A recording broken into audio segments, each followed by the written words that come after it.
मां सफदर की अहले तशय्युं के मुतल्लिक वीडियो ने तूफ़ान बर्पा कर दिया। मां सफदर की रोते हुए हाथ जोड़ कर दरख्वास्त। मां सफदर के ख़िलाफ़ कौन पीछे पड़ा है, तमाम तर डिटेल्स इस वीडियो में आपको बताएंगे। आपने वीडियो को पूरा सुनना है। हेलो जी, अस्सलाम वालेकुम। आई होप कि आप सब बिल्कुल ठीक ठाक होंगे। अल्हम्दुलिल्लाह से मैं भी बिल्कुल ठीक ठाक हूँ। वीडियो स्टार्ट करने से पहले तमाम लोगों से रिक्वेस्ट है, चैनल को सब्सक्राइब कर दें, वीडियो को ज़रूर लाइक कर दें। दूसरों के पैसे उड़ाने से लेकर हर चीज़ पर तनकीद करने वाले मां साहब ख़ुद ही अपनी बातों में फंस गए। अलम का मजाक उड़ाया और बाद में कहते हैं कि मैंने तो ऐसा कुछ बोला ही नहीं था। बहरहाल मां साहब अपनी वीडियो हटा चुके, माजरत कर चुके, लेकिन अब पछताए क्या हो जब चिड़िया चुग गई खेत।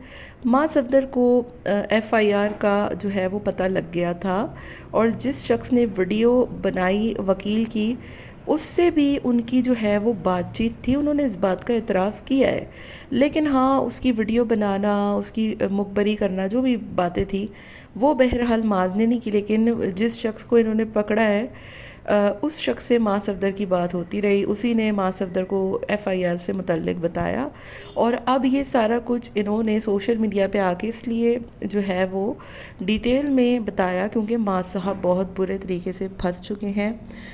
जस्टिस आमिर खुसरो ने जो मां साहब के ख़िलाफ़ वीडियो बनाई कि माज ने किसी के बोल कर जो है वो उनकी वीडियो बनवाई और बहुत कुछ हुआ, यानी उस बात में कहीं ना कोई सच्चाई ज़रूर थी। मगर अफसोस कि अगर माज ये वीडियो पहले ही बना लेते अपोलोजाइज़ की यूट्यूब पर, इंस्टा पर नहीं, और तरीके से माफ़ी मांग के जो है वो रिक्वेस्ट कर लेते कि मैंने वीडियो भी हटा दी है सारा कुछ, तो इतनी बात नहीं बढ़ती। माज ने हल्की सी वीडियो बनाई इंस्टा पर और मतलब अपनी वीडियो भी उस वक्त तक नहीं हटाई थी। उसके बाद उनके ख़िलाफ़ केसेस हुए, पिटिशन दायर हुई और वो भी उन्होंने जो है वो एक्सेप्ट नहीं की, वो अदालत में पेश नहीं हुए, पता होने के बावजूद, जिसका इतराफ़ उन्होंने ख़ुद अपनी वीडियो में कर लिया कि उन्हें एफआईआर से मुतल्लिक तमाम तर मालूमात थी। उसके बावजूद मां साहब जो है वो अदालत में नहीं गए और बकौल उनके कि उन्होंने नहीं किसी को भेजा, लेकिन उन्हीं ने माज को एफआईआर से मुतल्लिक बताया था। तो बातों में तज़ाद बहुत है, समझ से बाहर है।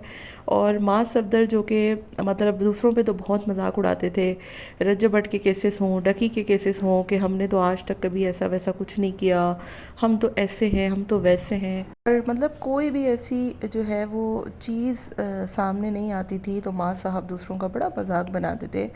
आज जब खुद के ऊपर बात आई है तो मास के पास कोई अल्फाज ही नहीं है कहने को। तो वही कहते हैं ना कि इंसान को कभी दूसरों का इतना ज़्यादा जो है वो डिग्रेड नहीं करना चाहिए, दूसरों की चीज़ों पर उनके बुरे वक्त में मजाक नहीं उड़ाना चाहिए। आज यही कुछ माज के साथ खुद हुआ तो उसको कितना बुरा लग रहा है।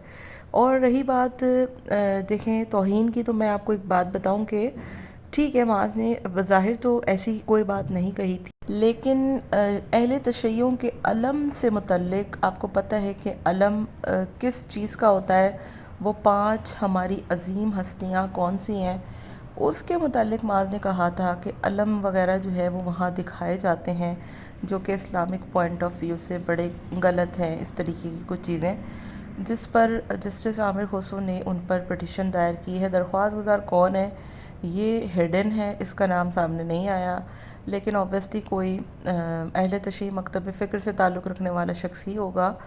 और मैं ये नहीं कह रही कि अहले सुन्नत नहीं हो सकता, वो भी हो सकता है ऑब्वियसली, क्योंकि अहले बैत से सभी प्यार करते हैं। तो हमेशा जो है वो आपको देखना चाहिए कि आप किस प्लेटफॉर्म पे हैं, आप खुद क्या कर रहे हैं, आपका खुद का काम क्या है, और आपको क्या ये बातें ज़ेब देती हैं किसी को इस्लाम के हवाले से कोई दीनी तालीमात देना, जिसका काम उसी को साझे। आप खुद यहाँ पर बैठकर ख़वातीन दिखाकर पैसे कमा रहे हैं और दूसरों को आप ये कह रहे हैं कि इस्लामिक पॉइंट ऑफ व्यू से क्या सही है क्या गलत है।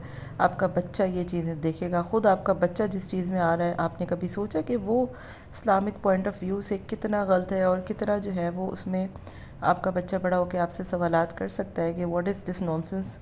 एनीवेज़ जी, माज ने माफ़ी कर ली है, मांग ली है, वीडियो हटा दी है, तो अब देखना है कि क्या होता है। माज आज काफ़ी परेशान मुझे नज़र आया। ओबियसली वो एक फ़ैमिली मैन है और आपकी ज़रा सी गलती आपको कहाँ से कहाँ पहुँचा देती है। تو مجھے بہت افسوس ہوا. میرا خیال ہے معاذ کی اس معافی کو ایکسیپٹ کر کے ان چیزوں کو اب چھوڑ دینا چاہیے.